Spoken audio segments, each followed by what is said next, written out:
Hello YouTube, Tim here, and I've got a project that I'm going to work with from start to finish with you guys.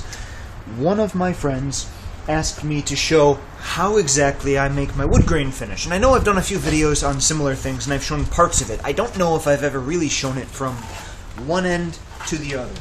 Well, I have something that's coming up where I need to make such a bow. I need to make one and decorate it and paint it, so I'm going to do all of that in one video.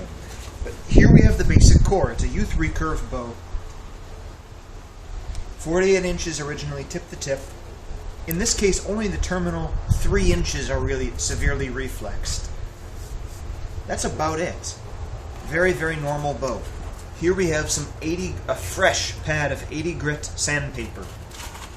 Go in the back, 3M P80. This stuff is very, very coarse, but that's exactly what we want here. It's rather cold outside today, so unfortunately I can't wear gloves. That would help. Right now I'm going to wear this too, just because I'm not sure exactly how much dust I'm going to be creating, and I don't like to breathe it if I can help. So I think it's prudent to go ahead and wear a mask. Let me go ahead and get this back on so I can see.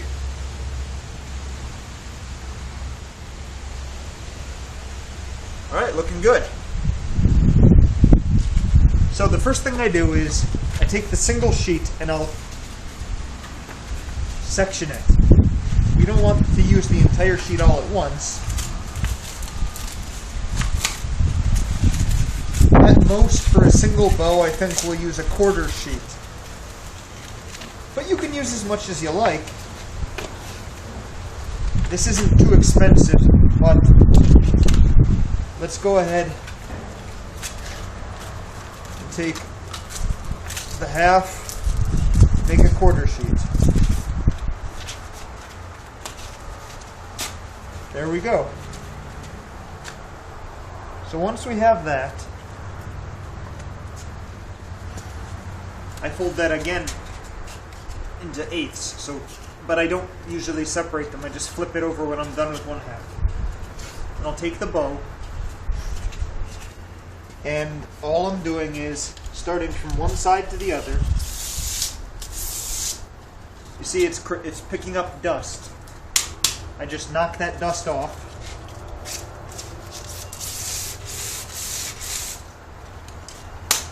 Usually I just knock it right against the bow itself. This is a very coarse sanding. I'm not trying to remove lots of material, I'm trying to groove it. I find the more you knock off the excess, the better it works. If you don't do that, it tends to clog.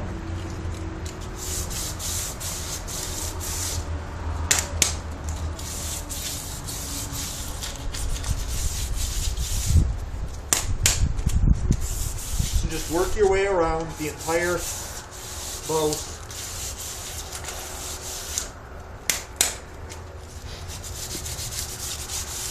In case you're curious, I'm going to put all of my finishing videos, that is painting, decorating, sanding, into a separate playlist. If you want to look through all of that, you can go ahead and do that.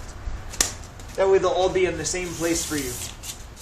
If you haven't checked out my other playlists, please do. I'm trying to organize them thematically so that if you're interested in watching a whole bunch of related videos, you'll be able to find them fairly easily. So,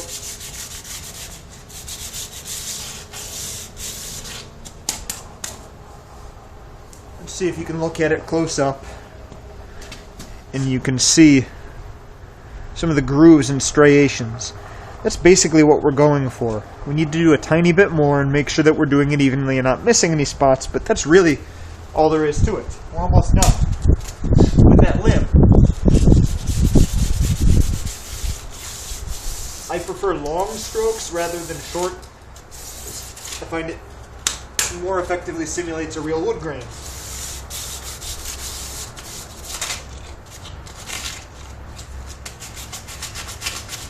The curved parts are usually the hardest. So do take a little bit of extra time to go and make sure you get every portion of the curved surfaces, especially the concave ones. Right here, this is the very hardest.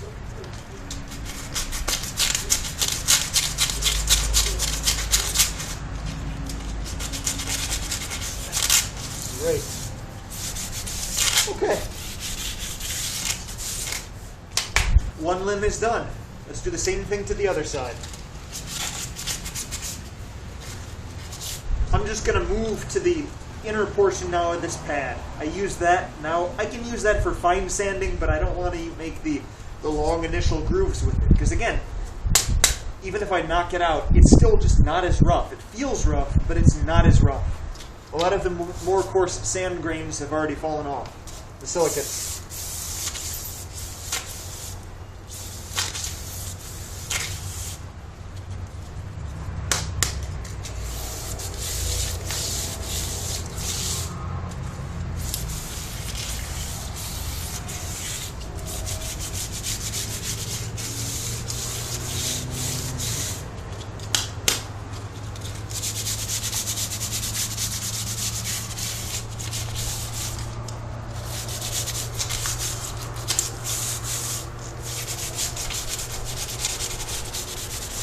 I find it's really easy to forget to do the sides effectively. If you don't do the sides, when you eventually go to stain it, you're going to find that these areas might not hold the shoe polish as well, and so they just won't look as good.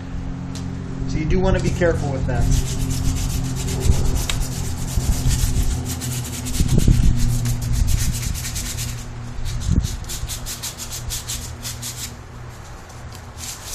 But there you go.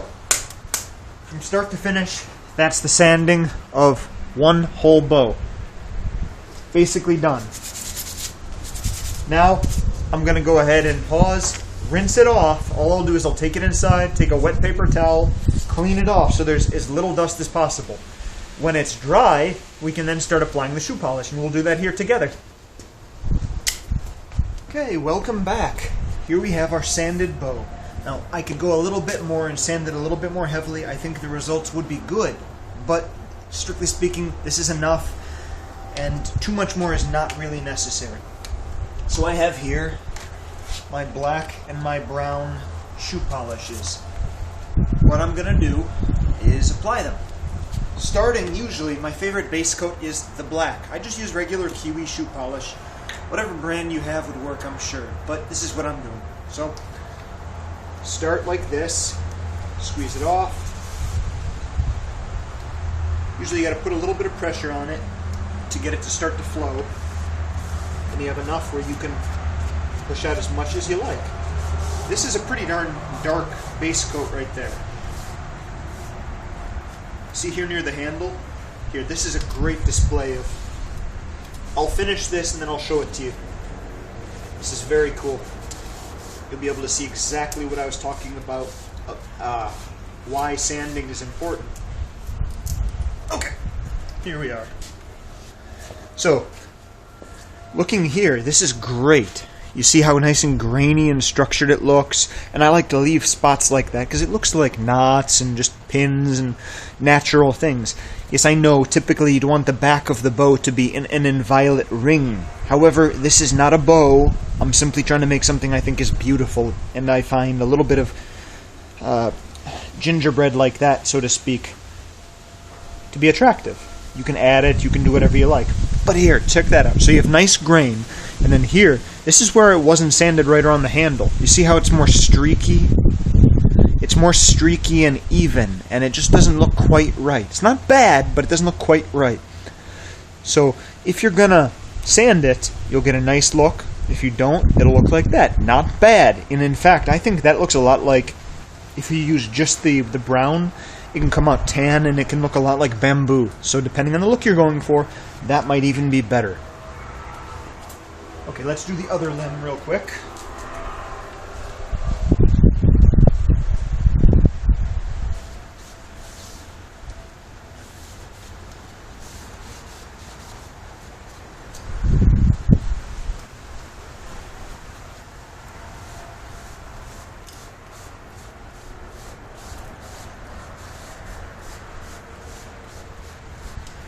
if you roll, you can get different effects as you roll. Here, I'll show you what I mean. Okay, so long, even strokes will produce long, even grain. If you push and then roll off, you can get an effect like that. If you lift off, you can get an effect like that. So, depending on what you want, if you want to make it look like growth rings, you can do that. You can do all sorts of cool stuff. If you roll forward and then lift, again, it looks sort of like a pin or a knot. Try different things. Try, and then make it and smear it a little bit. You can do different things, just whatever pleases you. And that's half the fun of it. So all we're going to do now is let this dry. You can speed that up with a heat gun. I like to make sure that I don't forget to do the tips and ends around the knock. Even though that's very easy to rub off and get damaged by the string, I still try and start it off perfect, or as close to it as I can. It's not that hard. Just hit it just like this, and it takes the stain very well. Now remember, this is not a permanent stain. This is really just the top coat. It will rub off, so we're going to find a way to protect it later on. And even though it's not perfect, we're going to protect it as best we can. So see if I missed a little bit right there. I'm just going to add a little bit. You can always go back, and you will go back many times to add more coats. But this is good. So by the time this is mostly dry, this limb is actually pretty close to dry. We can go back with the brown and do the exact same thing. So I'm just going to run it over with a heat gun to make sure it's dry. Then we're going to try another coat. Great. Here we are. It's totally dried now. And we can take some brown shoe polish and just go over it.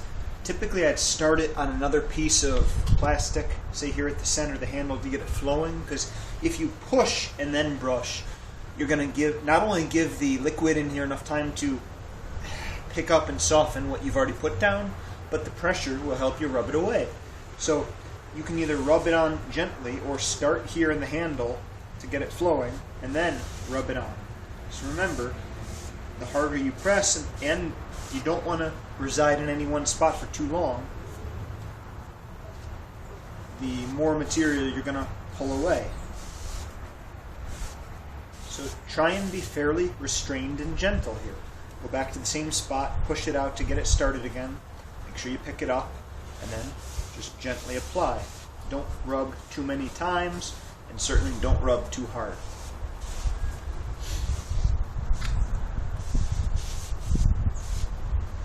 So that's really all there is to it. Now even right here, I've done this one coat. I think this looks pretty damn, awesome.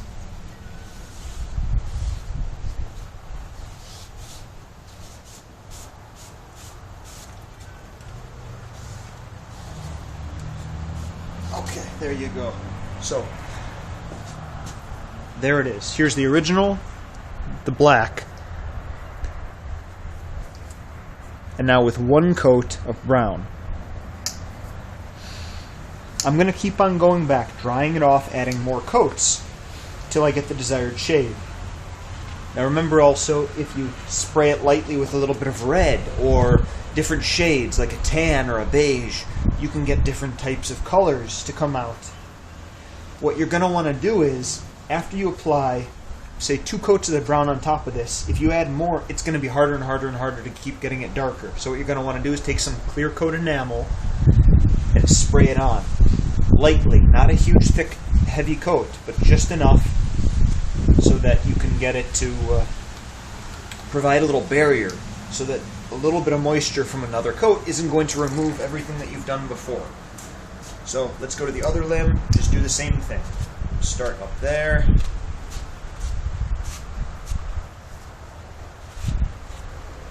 And again, restraint is the word of the day. If you push too hard, if you add too much brown all at once, you're going to end up removing a lot of the stuff that you put on. And since a lot of that stuff is what's making it look so good, like wood, removing as little of it as possible is very good. So be careful.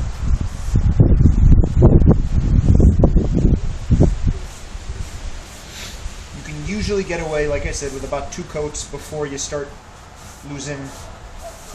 before you start wasting your time, really, by removing earlier coats with later ones. Okay, there you go. So this one I applied a little bit more, and you can see it's a little bit browner. But that's okay. You're just going to keep on doing it until they match or until you're satisfied. And that's really all there is to it. Let's go back. This is already dried enough. Since I barely added any, it wasn't a thick coat like the black. We can go back right now, add some more.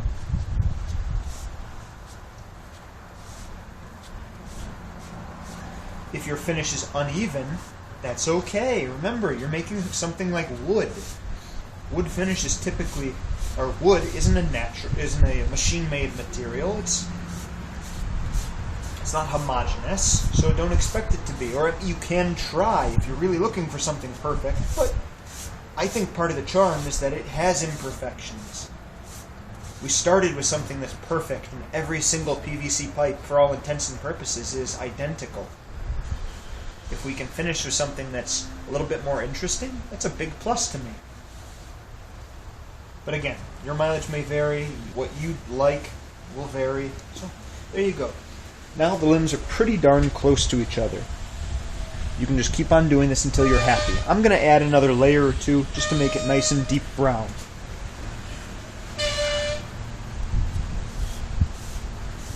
But that black initial coat really makes the grain pop. You can do it without it, but it's just going to look a little different. If you do a very, very light brown coat initially, you can make it look very blonde, almost like beechwood or maybe a light birch. Very attractive.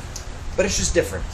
I prefer slightly more dark, toasted oak kind of finishes like this. Normally I'd wait a little bit longer between coat applications, or I'd try and dry them off. But I am trying to do this for you guys a little bit quick, just so we don't have to wait too long.